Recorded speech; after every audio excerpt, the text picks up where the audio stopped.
gonna wash the dust. I'm Desiree. I'm the owner of Harts Pearls, and here at Harts Pearls, we create and design fashion-forward accessories for the modern woman, child, and baby. For me, when I think about how did Harts Pearls start, it's a difficult story to tell, but to me it just seems like a miracle because it was never a plan of mine that I'm going to start this business and we're going to ship headbands all over the world. It just happened because of my situation, and I now see my situation as the greatest gift that has been given to me. As a little girl, you think about your dreams of when you get married and when you're going to have your first kid and what's that going to look like. And, I had ideas in my head what that might look like.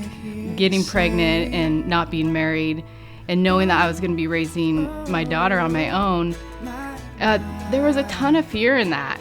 When I look back over when I got pregnant, it has so much to do with the Harts Pearls story because literally there wouldn't be Harts Pearls without me getting pregnant.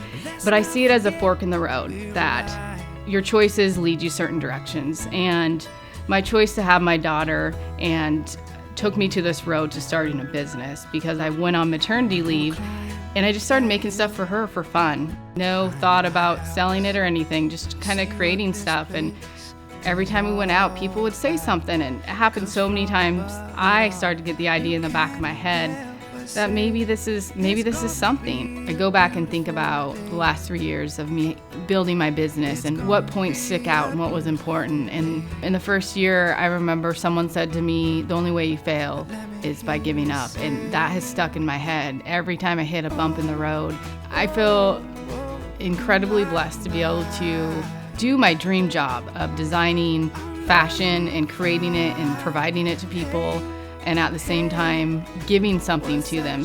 By the end of the first year, I remember breaking down in tears because I didn't really pay attention to the numbers.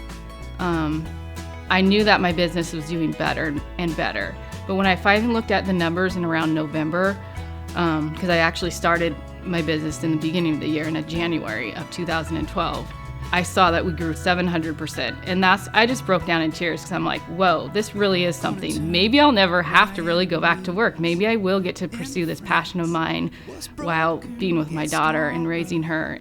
When I think about what do I do? A lot of people say, well, you sell headbands, you sell fashion accessories. And to me, my favorite thing that I do is I help women feel beautiful. And every time someone puts on my headband, I love hearing that they took a picture and they loved how they looked in it, or they send me a message saying how beautiful they feel in it. And to me, that's the heart of it, that it's not about just selling headbands, it's about empowering women. And I hope I can encourage people to go after whatever that dream that you may have.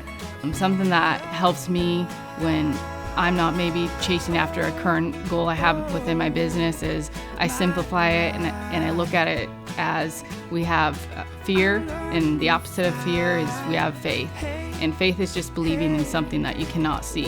And so I automatically will just say, yeah, I'm fearful, it's scary, but I'm going to proceed it anyway and believe that everything's going to be okay. And I encourage other people to acknowledge that you may have fear, but step into it and walk through it, and you'll see that there's a gift on the other side right there waiting for you.